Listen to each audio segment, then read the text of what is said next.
Abrimos, señoras y señores, la tertulia. Abrimos la mesa de este lunes 1 de marzo del año 2021. Vamos entonces con los saludos correspondientes a quienes nos acompañan virtualmente, como es costumbre, por un tiempo más por lo menos. Empiezo con Teresa Herrera, buen día. Buen día, ¿cómo están? Compañeros de mesa, audiencia, Emiliano. ¿Todo bien? Bueno, sigo. Ahora te vimos, Emiliano, no te veíamos, era difícil saludarte. Estaba demorada mi entrada en escena en la conferencia. Bueno, ahora sí, aparecí y con eco. ¿Viste? Vamos a ver si lo cortamos. Sigo con los saludos. Voy a Martín Bueno ahora. Buen día, Emiliano. Buen día a todos. Pablo Carrasco, ¿cómo te va? Buen día, gente. Un saludo para todos. Y por último, el saludo va para Daoís Uriarte. ¿Qué tal, Daoís? ¿Cómo andan? ¿Bien? Bueno, tenemos un par de temas por lo menos. El primero, especialmente, digamos, ambicioso. Vamos a ver cómo nos va. Hoy se está cumpliendo el primer año del gobierno de la coalición multicolor y de Luis Lacalle Pou como presidente de la República. El 1 de marzo de 2020, sobre el final de su discurso ante la Asamblea General, Lacalle Pou hablaba de esta manera. Permítame entonces invitarlos a trabajar por la libertad en todas sus formas. La libertad de poder vivir en paz. La libertad de poder elegir un trabajo digno. La libertad de poder darle un techo a la familia. La libertad de poder perseguir los sueños personales porque se cuenta con las herramientas para hacerlo. La libertad de expresar las ideas de cada uno sin temor a ser hostigado por quienes piensan distinto.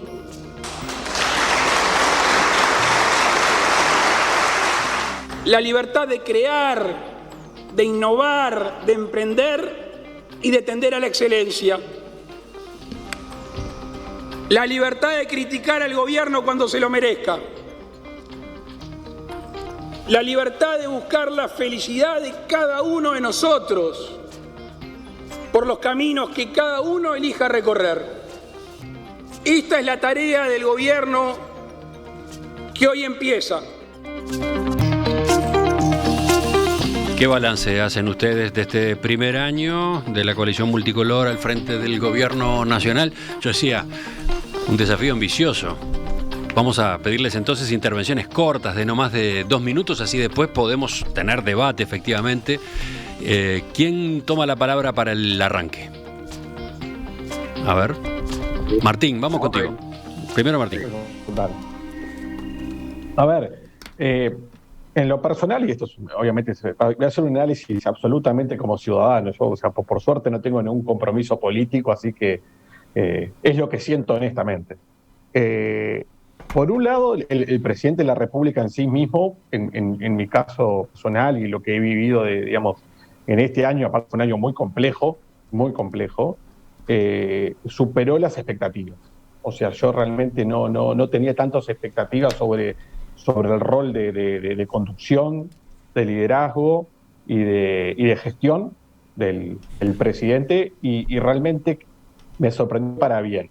¿Ah? En particular el aplomo que ha tenido durante todo un año muy complejo, en decisiones muy complicadas.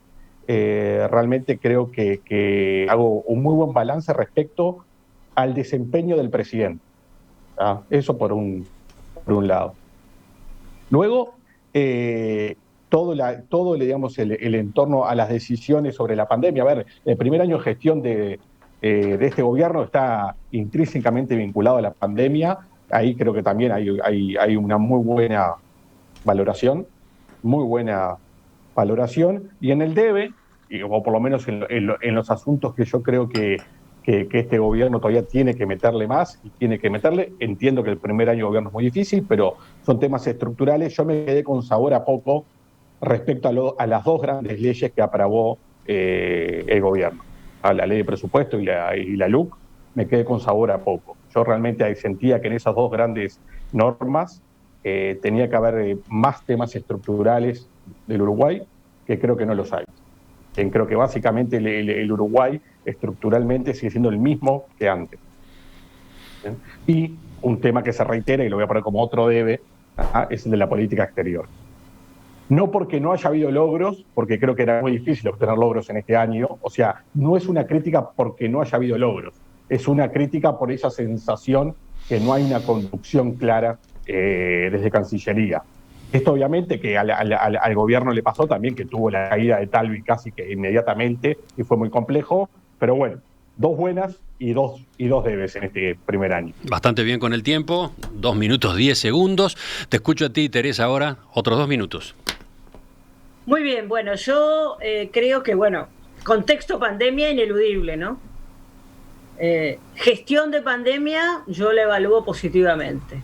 Incluso a pesar de la angustia que generó la demora de las vacunas, si se les cumple el objetivo de que realmente las vacunas no van a venir por cuentagotas como en otros países y se puede en un plazo razonable, dado el tamaño de población de Uruguay, eso también lo facilita, poder tener el porcentaje de población necesario vacunada, podemos decir que esta gestión de pandemia funcionó bien. La elección del GACH para la pandemia me parece que fue un acierto real. Y yo quisiera, y creo que en la primera etapa, sobre todo, el gobierno comunicó muy bien. Y eso además se notó como contraste, porque si hay algo por lo cual se ha caracterizado los gobiernos del frente es por comunicar muy mal, ¿no? Eso yo me he cansado de decirlo en las mesas, más de una vez incluso hemos hecho bromas al respecto de si había que asesorarlos o no.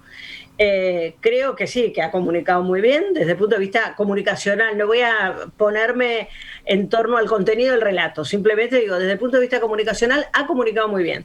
Tiene un problema, que así como comunica muy bien algunos, hay otros y otras que comunican espantoso. Entonces se nota más todavía el contraste. Y yo creo que la comunicación es un factor muy importante en el ejercicio de un gobierno, ¿no? Es decir, como dicen los economistas que saben, el mejor plan que no se le vende a la gente no funciona, y el peor plan, peor plan si se le vende a la gente funciona, ¿no? Entonces, creo que ese tema de la comunicación es un tema que el gobierno ha tenido altos y bajos. ¿Podría ser más específica? ¿Qué? ¿Podría y ser? Por ejemplo, creo que durante todo el principio, además, con todo el tema de la campaña, las comunicaciones de Delgado, de Salinas, que además ha mejorado notablemente su comunicación. Creo que, por poner 2 ejemplos concretos, ¿no? Creo que la comunicación de la ministra de Economía y del ministro de Educación, por poner los otros 2 extremos así en contrario, son terribles, más allá de las políticas. Bien, Y de seguimos. las políticas lo que quiero decir es que, como opina tanto la oposición como incluso ya aliados de la multicolor, el gobierno está en reales moras y problemas con respecto a la población que tiene trabajo de tipo informal y con respecto a las MIPES, ¿no? Seguimos. Pablo, tus 2 minutos para esta primera vuelta. Así después discutimos, ¿no? O mejor dicho, así después discuten entre ustedes. Quiero que quede espacio para la discusión. Pablo. Sí, yo me preparé para ser lo más eficiente posible. Yo manejo 4 puntos de evaluación de este año. El manejo de la coalición, que era un desafío, el manejo de la pandemia, que todos han referido, el programa de gobierno, lo otro que está fuera de la pandemia, y la continuidad hacia el futuro, digamos, llamémosle política electoral o sentar las bases de que esto pueda durar mucho, que es un objetivo que nunca podemos perder. Entonces, en esta primera intervención, dos anotaciones. En el manejo de la coalición, yo creo que conseguir la LUC y el presupuesto en tan corto plazo es realmente un logro, porque recuerden, era un experimento que se le anunciaba un futuro negro, ¿verdad? Era un rejunte de gente contra el Frente Amplio y por lo menos en cuanto a las reglas de convivencia, que no son perfectas, coincido con Martín, pero la política es el arte de lo posible, eso fue lo posible, fue muy buen manejo. Lo otro es que hay una sutileza, digamos, que es lo de la mesa, lo de no tener mesa chica, me parece muy brillante de parte de la calle, porque esa es una declaración para la tribuna. Querer una mesa chica es una declaración para la tribuna. Se muere Mieres o el Partido Colorado o Cabildo Abierto si no le dejás hacer su conferencia de prensa, reclamar algo y que después salga algo porque ellos lo pidieron. Si eso lo resolvés en silencio adentro de un cuarto, lo matás a los políticos que viven de la autoría y ser la madre del borrego, y le está dando varios borregos en la calle con absoluta inteligencia para que ocurra. Y en el manejo de la pandemia yo quiero hacer algunas otras cosas que no se dan, digamos. Siempre fue la calle adelante solo, ¿no? 13 días tuvo de paz y después sus pasos, digamos, que fueron vistos con mucha ilusión de parte de la oposición como posibles errores fuertes, terminaron en grandes aciertos, y eso nos generó un líder para el caso del Partido Nacional. Hemos hecho la reconversión, somos el único partido que tiene ya sus nuevos líderes. Si lo comparamos con el Partido Colorado, no con Cabildo Abierto, que nace como una persona, y con el propio Frente Amplio, que va a tener su tiempo para hacerlo. Entonces, el tema que se ha hecho en la crítica, lo que me parece que ha cambiado como criterio es que hay que hacer mucho más con mucho menos, y que gobernar no es gastar. Y entonces, si fuimos machetes con la gente, y si el resultado fue entonces somos unos campeones. Bueno, vamos con David ahora, a ver si tú volvés a cumplir con los 2 minutos. Voy a tratar de ser un poco objetivo, porque obviamente no coincido con las políticas que ha aplicado el presidente en el año, pero también, si lo que estamos evaluando ese presidente es si lo que dijo que iba a hacer lo hizo. En algunas cosas, además, creo que hay que darle mérito. Con respecto a la pandemia, voy a ser muy claro. Creo que hay una primera etapa donde estuvo muy bien, con lo del GACH, y además con no paralizar absolutamente la economía. Eso hay que reconocerlo. Y creo que cometió 2 errores. Pudo y tuvo la oportunidad de tener una especie de consenso con el Frente para evitar cuestionamientos que después se dieron, e involucrar al Frente en eso, y no lo hizo. Porque todo lo que ha hecho han sido gestos, pero no actos reales, en ese sentido. Y finalmente creo que lo de la pandemia termina mal, y no lo digo yo porque lo dice la CNN, que en un artículo que dice la oportunidad perdida de Europa. Pero en términos generales uno podría decir, en eso le fue bien. Creo que también ha respetado las bases de la democracia en general. Creo que a pesar de la LUC y a pesar de las potestades de la LUC, esto se ha manejado dentro de un régimen democrático bastante claro. La transparencia también ha sido relativa, porque venía muy bien, pero al final seguimos sin saber cuáles son los contratos, ni cuánto se involucró, ni cuánto salió de las vacunas, así que no creo que eso sea bueno. Y finalmente creo que termina mal con el presupuesto de la ANI, que es lo que vamos a discutir a continuación.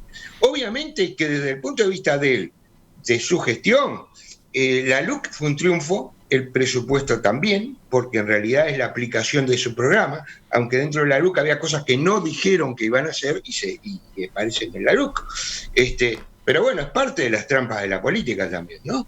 O sea, en realidad creo que desde su punto de vista lo ha manejado bastante bien, porque ha manejado una coalición muy difícil de manejar y ha logrado que por el momento siga marchando en forma armónica. Pero creo que eso lo ha llevado a un giro hacia la derecha y acercarse más a la ultraderecha, y lo ha sacado de una posición más liberal o que habitualmente pretendía, o que muchos de sus grupos, como por ejemplo el Partido Independiente o el propio Talvi, quería mantener más cercana a una posición socialdemócrata.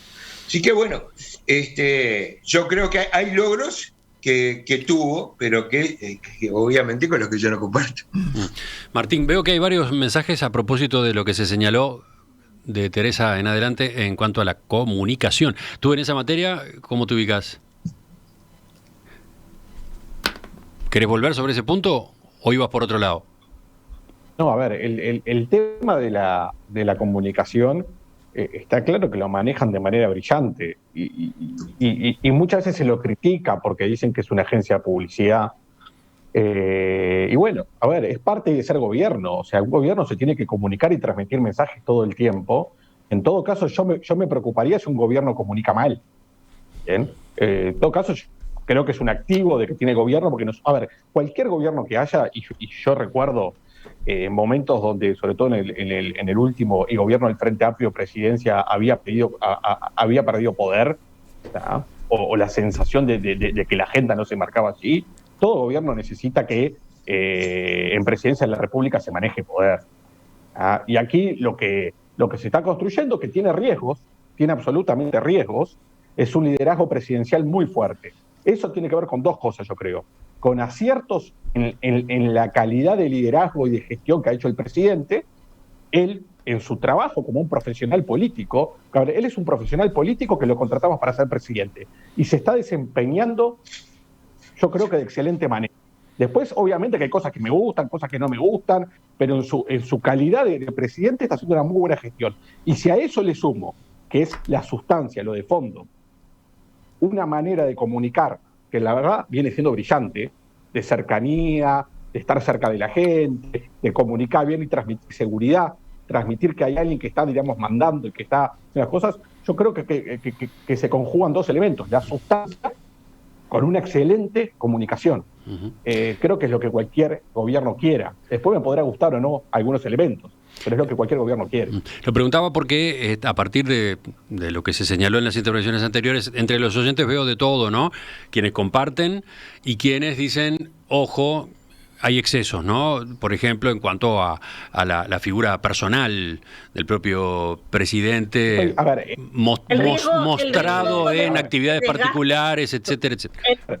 Sí, han habido episodios que yo considero excesos. Pero bueno, a ver, uno hace una evaluación global y en la evaluación global llega a alguna conclusión. Hay pequeños elementos de comunicación del presidente que yo la miraba y decía, que esto lo pudimos haber evitado. Pero bueno, digo, es de vuelta, en un gran cúmulo de elementos, la conclusión es positiva. Teresa, segundo intento, a ver. A ver, segundo intento, sí, ahora por lo menos el cartelito de que es inestable la comunicación no me parece. No, yo decía que el riesgo de jugarse mucho a la imagen presidencial es un riesgo de desgaste también, ¿no? Es decir, en la medida en que aparece mucho, en que juegan toda la cancha, y bueno, el desgaste más tarde o más temprano puede venir. Sobre todo porque, si bien es cierto que la comunicación es un componente importante, si a eso le contrastamos la situación socioeconómica de un montón de gente, si a eso le contrastamos la insatisfacción en las pymes, en las MIPES, realmente, todo tiene un límite en el relato. Entonces, yo creo que, y además algunas cosas que a mí me parece que hacen que este gobierno no me voy a meter en los temas de la LUC, porque bueno, la LUC tiene claroscuros, así como hay cosas que votó la oposición incluso, hay de todo, pero sí me voy a meter en dos temas que me parece que todavía no se tocaron y que son importantes. Uno, me parece, el hecho de que mucha promesa de cambio, mucha promesa pero la educación sigue exactamente igual o peor. Entonces, yo creo que ahí no se ha hecho absolutamente nada, de nada. Es decir, sigue, que alguien me diga cuáles son las diferencias con la gestión anterior, salvo las quejas que hay dentro del propio sistema educativo en cuanto a, si se borra gente, si se saca, si se eliminaron cargos, ese tipo de cosas. Pero en el fondo, en la sustancia, en el cambio, más allá de los recortes, absolutamente nada. Y lo segundo que también quiero decir es que cualquier Estado moderno al día de hoy, disculpen, ya sé que van a decir otra vez, vuelve con lo mismo, la presencia de mujeres en el gobierno es paupérrima.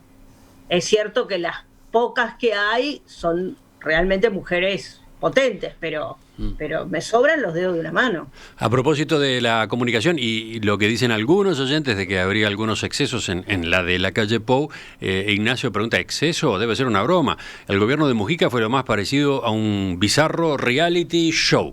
Bueno, sí, es que hemos tenido presidentes en los últimos periodos con estilos de comunicación muy diferentes, ¿no?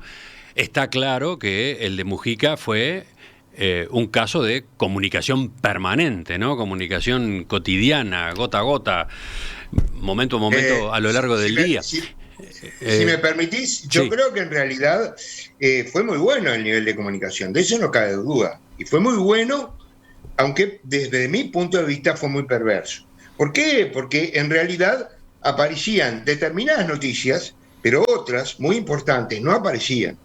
¿Ah? Es decir, y con respecto al tema de la pandemia fue muy claro, con respecto a la falta de apoyo económico a nivel social.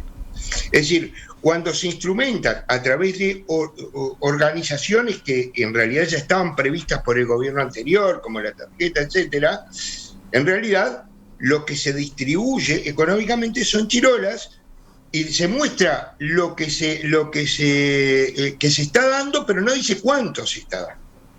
¿Ah? Tampoco se dan los datos, es decir, no aparecen en esa campaña publicitaria cuánto ha aumentado la pobreza, no aparecen en esas campañas publicitarias los déficits a nivel educativo. Es decir, y en realidad aparece el presidente en el ser que muchas veces puede ser muy bueno, puede ser muy malo, hay gente que le gusta, hay gente que no le gusta.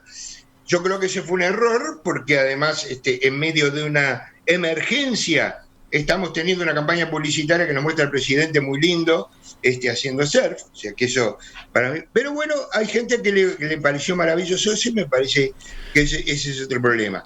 Pero lo cierto es que en la caída de aprobación del presidente Lacalle hay una gran parte que tiene que ver con el trabajo, el desempleo, etcétera, y eso no aparece en las campañas publicitarias. Pablo, ¿por dónde vas tú? ¿Por este tema de la comunicación o por otros? No, el de la comunicación creo que está muy bien fundamentado por gente que sabe más que yo. Yo lo que creo que esta película está en curso, ¿no? Todavía no terminó. Y yo lo que creo que hay un esfuerzo importante y que todavía no lo vemos en no llegar a la otra orilla, en cómo llegar a la otra orilla, según Álvaro Delgado dijo. ¿A qué velocidad vamos a poder rebotar? Y eso depende con la salud que lleguemos. Fíjense cómo llegan Argentina, Estados Unidos, Europa, en qué condiciones de salud económica están llegando. Y como esto sigue y el gobernante tiene que tener luces largas también, yo creo que eso se ha contemplado muy bien y todavía no vamos a ver los frutos. En cuanto a yo creo que yo sé que son intangibles, pero después de muchísimos años, tú pasaste un audio ahí del presidente en el que nombra la palabra libertad 9 veces. Es la primera vez donde estamos tratando de hacer un cambio cultural, donde a la gente se le devolvió sus decisiones, se terminó el iluminismo estatal que te agenda y te dice lo que te conviene, y que lo otro es cambio cultural que se está queriendo dar, es que gobernar no es gastar. Lo que hay que hacer, ya que no pudimos achicar el Estado, que supongo que algo de eso Martín se refería, o reformarlo, bueno, en cada repartición buscaremos ese cambio de paradigma y dejar de hablar de cuánto gastamos como una forma de cómo me ocupé de ese tema, que esa ha sido la constante de los últimos 30 años, medir a un gobierno por lo que gasta, y en ese sentido ese es un cambio que, ya te digo, intangible, no lo estaremos viendo. También me hace gracia la biografía de Daoís, la CNN, me parece bárbaro que vas aumentando. Escuchamos todo, Pablo, escuchamos todo. Pero te falta búsqueda ahora. También lo leo, sí. Y hace bastantes críticas también, sobre todo el equipo de gobierno ha denunciado algunos de los de la gente que no estaba preparada y que tenía vínculos personales en el gobierno. Sobre ese tema, yo hubo una cosa que no acoté, que tenía anotada para decir justamente sobre ese tema. A mí me parece que si bien en general lo que es la primera línea funciona, más allá de que yo pueda estar de acuerdo o no con las políticas que aplican, pero me parece que, como ocurre habitualmente, no digo que sea, pero que debería dejar de ocurrir, esto de las repartijas militantes en los niveles segundo, tercero... Y militares también, militantes y militares. Bueno, pero ese es un tema de cabildo abierto en todo caso. Realmente, juega muy malas pasadas, ¿no? En términos, insisto, repito, no quiero decir vuelvo a repetir porque es una redundancia, repito, en el tema del funcionamiento del Estado, en el tema de cómo se gestiona la cuestión pública, todo lo demás, no alcanza con haber sido militante o que se le deban favores o cosas por el estilo. Hay gente que realmente ha ido a aprender cómo tiene que hacer las cosas y me parece que no es así. Eso me parece que es un gran problema que, insisto, creo que no es un problema solo de la coalición multicolor, creo que es un problema del sistema político uruguayo en general, que cuando asume el gobierno a fulanito, a menganita, a perenganito, bla, bla, bla, hay que darle el lugar porque ocupó la silla y militó y estuvo pegando los cartelitos y estuvo haciendo las cosas y puso la... No, me parece Martín, que eso es una cosa que se tiene que terminar. Sí, levantabas la mano. Es muy relevante lo que comenta Teresa. Le pasa a todo el sistema político. Y hay dos temas que pasan al mismo tiempo. Primero lo que dice Teresa, un tema cultural de, diríamos, pagar la militancia o pagar la lealtad. Y después un tema estructural del Uruguay. Política no atrae a los más capacitados o a los que pueden hacer bien las cosas. O sea, seguramente esos lugares de segundo y tercer orden, Ana, que son muy importantes en la gestión del Estado y son muy importantes en la ejecución de dineros públicos, no son atractivos para personas del sector privado. Entonces, son dos problemas. Y ahí es algo, este gobierno creo que tiene un muy buen corazón, diríamos, de jerarcas públicos, que laburan muy bien, con mucho profesionalismo y muy dedicados, pero me parece que después cuando pasamos al segundo nivel, ahí hay un poco de todo y uno se encuentra a veces con sorpresas grandes. Bien, le pasa a todos, también pasaba antes, pero realmente no logramos, y eso es un problema estructural del Uruguay, completar un Estado con personas realmente dedicadas y capaces. Y los que dice Teresa que quieren aprender son los mejores. Sí. Los que llegan al lugar para aprender son los mejores. Pablo, asiente. ¿Cuál es? Dos intervenciones finales. A ver, la de Pablo, que estaba asintiendo, ¿qué quería decir? No, que digamos que por lo menos si alguien va yendo a aprender, no está mal, digamos, lo que está horrible es gente que vaya a vegetar, a flotar y a cobrar un sueldo para mantener el statu quo exactamente como estaba, y en eso sí, y seguramente alguno haya, pero bueno, bienvenido a la política, digamos, tenés 5 partidos, algún costo te vas a tener. Lo tuvimos en la LUC, lo tuvimos en el presupuesto y lo debemos tener en algunos cargos. Y lo otro que digo es que, por lo menos yo veo en el Ministerio de Ganadería, que es el que me encuentro más cercano, de que vos llegás y con las mejores intenciones allá arriba, pero después tenés una masa abajo que hacen una resistencia, pero brutal a cualquier cambio que quiera venir de arriba y que es muy difícil después hacer que eso se traduzca en acciones no del ministro, del funcionario público, que 90% es del Frente Amplio y del 90% la mitad pone palos en la rueda, digamos. Eso es una realidad de 15 años de clientelismo de la izquierda. David, terminamos este bloque contigo. Sí, 50 años de clientelismo, 100 años de clientelismo de los partidos tradicionales, pero no vamos a discutir eso. Yo voy a hablar más bien del tema de la libertad, que es lo que dijo el presidente en su discurso inaugural. Y en realidad, yo puedo coincidir con todas esas libertades que él plantea. La libertad de tener un techo, la libertad de enseñar, la libertad de innovar. Estoy totalmente de acuerdo. El problema es cómo se garantiza esa libertad, porque la libertad a la que él se refiere, si no hay gasto social en educación, no hay gasto social en innovación, no hay créditos para las pequeñas empresas y no hay créditos importantes para poder tener su techo propio, y eso implica el gasto social necesario que tiene que hacer el Estado, esa libertad no existe, o mejor dicho, existe solo para los poderosos económicamente, que son los que quieren tener esa libertad, ¿verdad? Porque también los pobres o la clase media empobrecida quieren tener esa libertad, pero para eso hay que apoyarlo y la única forma de apoyarlo es a través del Estado. Y en realidad, si lo que hacemos es restringir el Estado y evitar el gasto social, va a haber un montón de gente que esa libertad a la que hacía el referencia del presidente no la va a tener. Y es lo que nos está pasando ahora, agravado por el tema de la pandemia. Por eso, acá empieza de nuevo la discusión, ¿no? Sí. A nivel internacional, todos los organismos internacionales dicen Ahora no importa ni el investment grade, ni importa el déficit fiscal. Hoy lo que importa es gastar para que la gente pueda realizar las condiciones mínimas de ingreso. Habrá otra, sí. A ver, mínimo, Pablo, pues se nos fue el tiempo.